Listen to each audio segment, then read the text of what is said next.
This was the last time quarterbacks went at 1, 2, 3 at the top of the draft there. And seems like a couple mistakes were made. Trevor Lawrence, Zach Wilson, Trey Lance.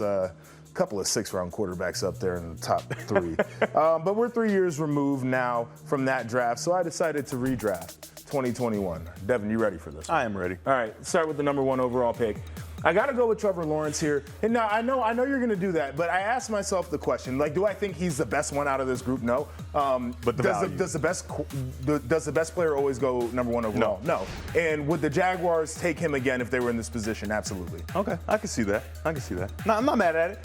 However, he has not performed to the level that they thought he would, but I do agree. It's about the value. Right. And if they reach back then, if they reach at 2 and 3 back then, they'll reach at 1 again. Yeah, and I don't think he hasn't been bad. I don't think there was another option either. That's what I'm saying. Yeah, so I think and he hasn't been bad, but this is a prove-it year for him, though. He's got to get much better. All right, get you number 2 over here. I'm going with Micah Parsons there to the New York Jets.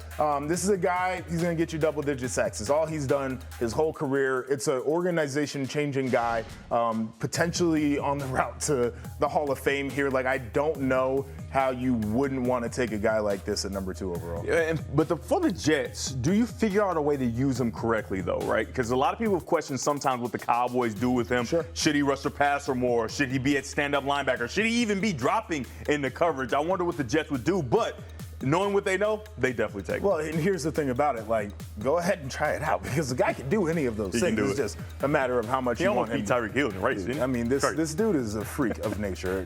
He should have been a Buckeye. That's a different conversation there. All right, number 3, Jamar Chase going to San Fran. And I started looking back at the scenario for the Niners, and I'm like, oh, you got Jimmy G.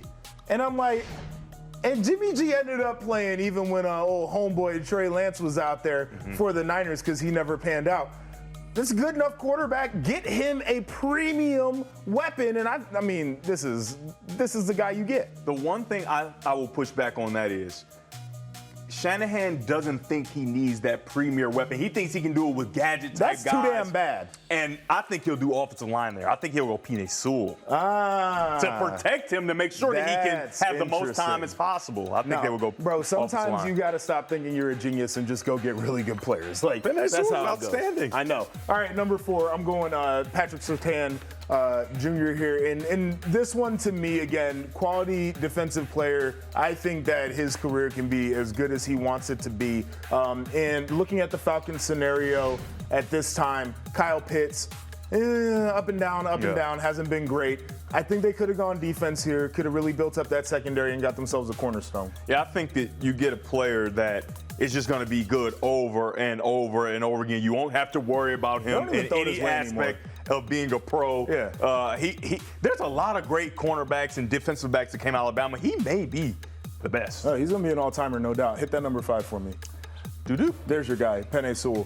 And part of this was me dreaming a little bit. The Bengals have not been able to put together an offensive line worth a damn in a while.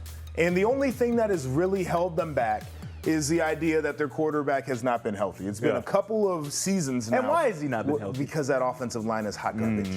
And so you get yourself one of the best offensive linemen in the game right now, not the best tackle out there. Young dude still. And so even if, it was a thing.